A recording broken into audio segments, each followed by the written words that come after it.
akumuliatorinis trimeris DM02. Apžvelkim šitą modelį, dėl ko žmonės renkasi būtent šitą variantą. Tai pirmas dalykas, tai yra akumuliatorinis trimeris, jam nereikia jokių laidų, nereikia maišyti ant benzino, filtrą ir panašiais, naudoja tiesiog paprastą akumuliatorių. Tai kai perkat trimerį, galite pasirinkti kompletą be akumuliatorių, savo turėti arba atskirai su akumuliatoriais. Tai šiuo atveju, pavyzdžiui, turim iškart du akumuliatorius, tai yra vienas akumuliatorius čia, plus vienas papildomas. Tai geras dalykas, kad tinka Makita akumuliatoriai, tai yra tas pats tvirtinimas, tie patys kontaktai, tai Makita tipo akumuliatoriai yra suderinami. Taip pat gaunu iš karto kroviklį, tai vadinasi visas rinkinys, ko man reikia, kad juo galėčiau naudotis. Dabar su pačiu trimeriu. Tai čia, kaip matote, jau yra pilnai sukomplektuotas trimeris, jisai prasilgina, aišku, yra teleskopinė rankena. Patogus dalykas, kad būtų patogu dirbti normaliai nesusilenkus, plus yra rankena papildoma, ją galima nusu, galima uždėti. Tai yra visiškai normaliam darbui, patogiam. Tikrai, kad nereikėtų kažkaip ten lankstytis ar panašiai. Ir kaip matote, šitas trimeris realiai yra nuo šį dviem pirštais. Galiu kilnoti, čia yra pilnai sukomplektuota su akumuliatoriu, su visom rankenom ir su sunkiausiu metaliniu disku.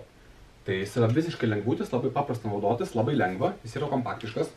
Tai reikia nusivežti kažkur į sodą, ar tiesiog mašinų įsimesti į bagažinę galit, netgi didesnį tašį, ko gero irgi tilptų.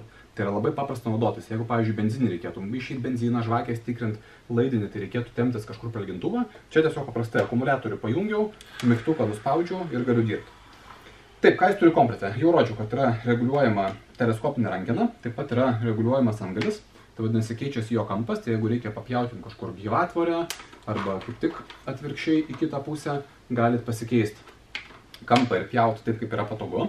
Tada komplektai jisai turi iš karto kelis pjovimo skirtingus peilius vadinamus. Tai gali būti diskai, tai jie netgi komplete, priklausomai nuo kompletacijos gali būti du. Tai vadinasi metalinis diskas, tai jis gali pjauti praktiškai viską, ten tiek žolę, tiek krūmelius kažkokius, ten smulkiai šakas ar panašiai.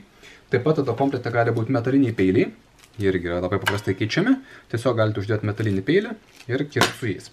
Ir taip pat yra pridėta nemažai plastikinių peiliukų. Tai plastikiniai peiliukai yra toks lengvas variantas, jisai jie tada dirba tyliau, lengviau, mažiau akumuliatorius naudojasi, bet jie iš kur truputį silpnesni, jeigu yra kažkokie ten šakos storesnės panašiai, tai jie taip gerai nepjaus kaip metalinis diskas. Bet čia jau turit opcijas, galite rinktis kokį norit. Tada komplete, kaip matote, yra uždėtas apsauga tokia storesnė, yra paprasta apsauga, mažesnė. Tuo parodysiu, kam naudojama būtent šita apsauga. Ir dar geras dalykas yra apsauginis tas kaip tinklelis vadinamas, tai galima atlenkti, galima užlenkti, bet su juo galima paprastai tiesiog, jeigu pjaunu kažkur, palei tvorą kokią nors, ar palei sieną, tai man nereikia žiūrėti, kokią sumą pjaunu. Tiesiog įremiu, ramiai braukiu ir nusipjaunu. Dabar tada parodysiu, kas komplekte eina prie šitos apsaugos. Tai kas faina yra, kad tą trimerį lengvai galima perdaryti va tokį. Vadinasi, komplektas turi ratus, prisisuka ratai ir tada jis veikia labai paprastai. Aš tiesiog jį pastatęs, galiu su juo važinėti ir dirbti vos ne kaip su paprasta vėjapjove. Tai vadinasi, nebereikia rankose laikyti, plus bus aukštis toks pat. Taigi yra opcija, kaip norit. Arba jis gali būti su ratukais, arba gali būti be ratukų. Tiesiog pakeičiat porą dalių ir viskas labai lengvai keičiasi. Ir čia, kaip matot, pavyzdys yra su tuo plastikiniu peiliuku. Matot, jie labai lengvai įsuka iš tikrųjų, variklių praktiškai apkrovos net nėra. Ir kas yra įdomu, kad nors jis yra žiauriai lengvas, žiauriai kompaktiškas, bet yra pakankamai galingas. Tai jeigu paleidžiu su plastikiniu peiliuku, tos galios tiek nesijaučia, bet su metaliniu disku paleidus, tai pabandysiu pademonstruoti. Nežinau, kiek jums per video matosi,